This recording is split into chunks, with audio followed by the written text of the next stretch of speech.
Yo, what's up, YouTube? It's your boy No Say. Then I'm back with another Q&A. So this is Q&A part 2, Lawe, and I'm here with Asante.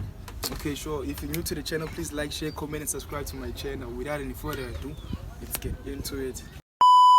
Okay, so the first question is, Lawe, so what is the most embarrassing part, like moment you've ever experienced? Bekuhlonyaka ngihleli nomuntu ngijidala. So we was busy. Chinoka. Mina bekuhlonyaka yabo so sibhizi ke ukunomjida. Siyaheva. So ke ngokuchinoka. Yabo. Ndibuza bangibani? Ichomi yami. Yabo. Ndibuza ufuna ntoni? Yabo athethe ndithi amanzi sebhizi. Wasuka phezulu kwami. Ihambe ichomi yami. Yabo. Siphinde siphinde.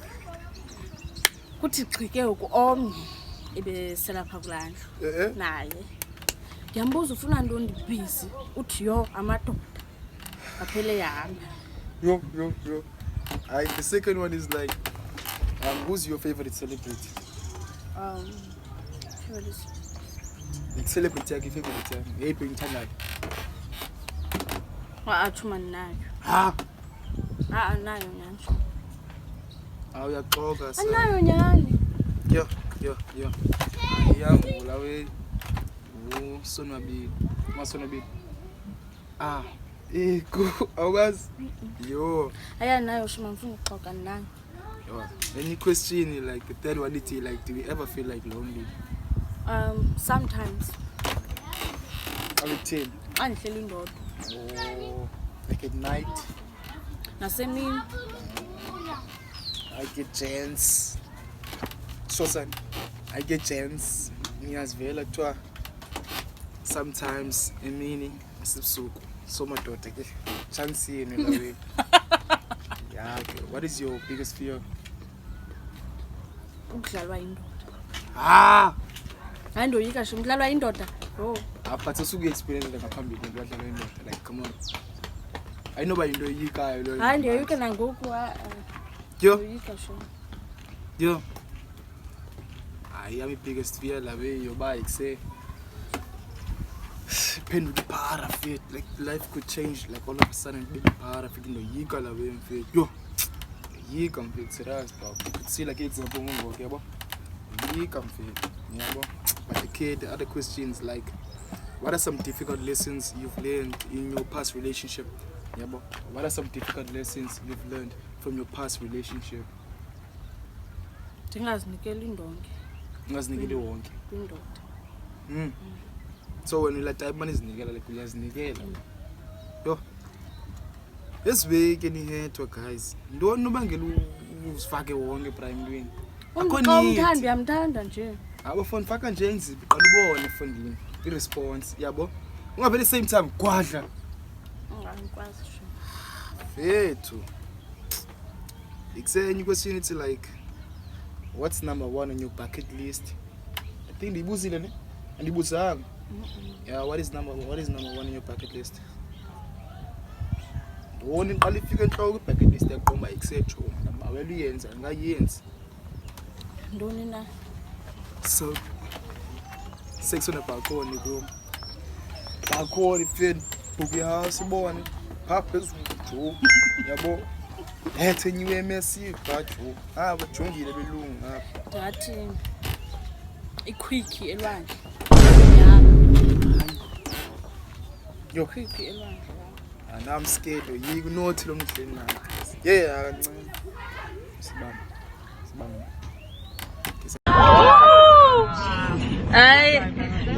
There's a lot going on here.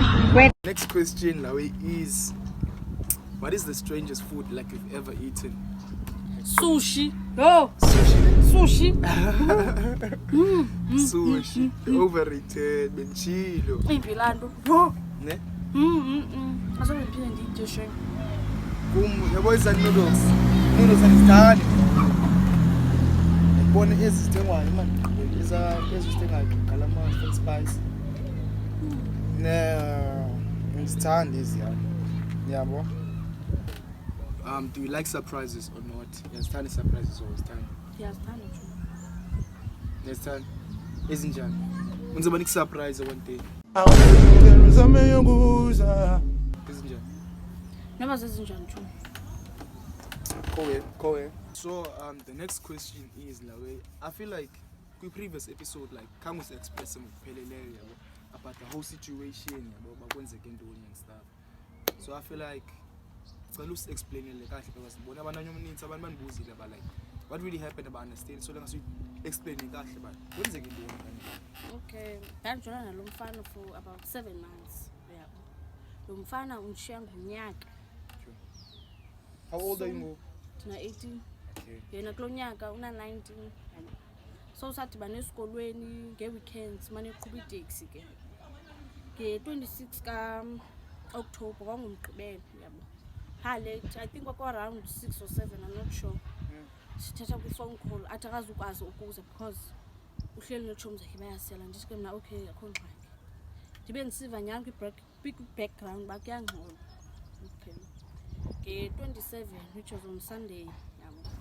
Around 7 anibhasi kokuqala aphinda anibhasi okwesibili ndive phandle kukhala umculo yabo kubeka into ethi manikoba xa ndikoba ngoye nyani wama ngetaxi yabo ake nyani ndikhwele sihambe sakwenye indawo high asla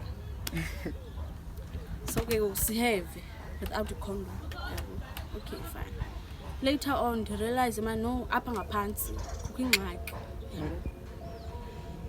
xa ngichama yachiza ndiyarhawuzelela nawo namaqhakuva xa ndichama itoilet funeke ndime ngenyama and xa ndichama umchamo uyazihlela ngemilenze because xa funeke ndihlale phansi funeke ndisicele beqala ufumana la infection ebomini bam ngolwesibini nge-29 ekuseni ndilungiselelwe esikolweni ufika itshomi yam ithi etshomi umfana wakho ebephi ngomgqibelo ndithi ke mna ebefenga itshomi zakhe besela akuze ebezilekwe ngecawe ekuseni ndithi ke mna athi ke yena ebeleli nokhazini wakho ndimbuze eyiphi ikhazini yam andixelele uba yiphi le khazini ndavele ndasitsho isikhalo la mini yam zange ibe right after itshomi yam yayingixelelelayo ndibuye esikolweni phaa ngo-6-7 so ndibhalela umama ndithi uba cela uthi kutata andise esibhedlele because andisakwazi unyamezela ndiye ke nyani esibhedlele eprovincial hayi ke ndifike ndibhaliswe phaa noma ndangena after 30 minutes bathi ugqirha yi-infection le ndinayo ngaphakathi hayi ke nyani anike iipilisi neentulo zange zincede ezaa pilisi then ngolwesine ndaya eBayview ndatshekwa eBayview ubanike iipilisi ndarayithi so ke ngoku kakulaa veki ndibhalela u-ex cousin uba heyi ndive into enanje ndibhalela kuFacebook athi yena uba akekho luzi ndithi ke mna okay ndiyidlulise ndikonfrante umfana uba heyi ndive into enje abuze uba ubukhona wena ndithi ke mna abuze kutheni uzobhiliva into ebithethwa yitshomi yabo kodwa ujola nabo andamphendula ndayidlulisa so ke ndiyibuze itshomi yam I think kwaku-Friday if not ngolwesine uba wawudibene phi nalo mfana uthi hayi bebedibene ngecawe emini etawu bembalisela into yenzekileyo so ke ngoku nge-10 kaNovemba aphinde azi umfana uba kuSunday waza kum phaa around 10 or 11 so hayi ke nyani siphinde siheve without condom khange ndibe yena infection ke this time around hey ngomvulo ndiye esikolweni itshomi yam imbuzi uba itshomi yam esesikolweni uOlo abuze asakhe lo mfana unalo ikhaya eTyoks na ndithi ke mna ewe unalo ikhaya athi yoke tshomi uphindile Viera Yo. walala ndi-ex cousin. He ndandenza ithini le, ndamconfronta ngalaa Monday yabo. Ngoku ndithetha naye ndihamba mani uba akasandifunda umfana, andivele ndimyeke. So ke ngoku before i-20 kaNovemba ndaya kwitshomi yam, ndandiziva nandihlile emzimbeni. Itshomi ndihlile emzimbeni ajena ke ewe. Nge-20 kaNovemba ndandingabhali laa mini ndaye iHome Affairs. Kwethu ke iHome Affairs kwicala kuthestwa kulo. I-results yokuqala ndaphuma isithi 2 lines. Iinyembezi zazihleli Yo. zingadli. Wathi laa sisi jongani sophinda senze enye yesibini. Sayenze yesibini nayo aphuma isithi positive. That day ndaxelela ubrother wam, utatam, umamam no-Olo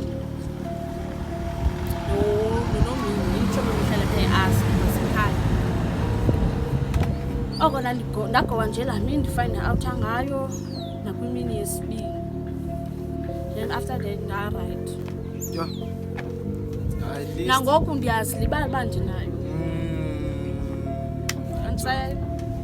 And ke umfana no-ex cousin zange ndibaxelele uba okay kwinto enje nanje.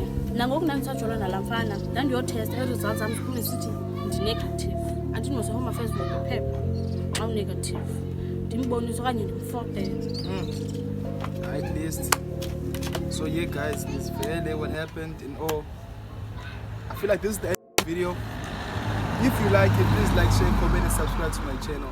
Is there anything that you want to say? Ndingathini mna? Just anything that you want to address.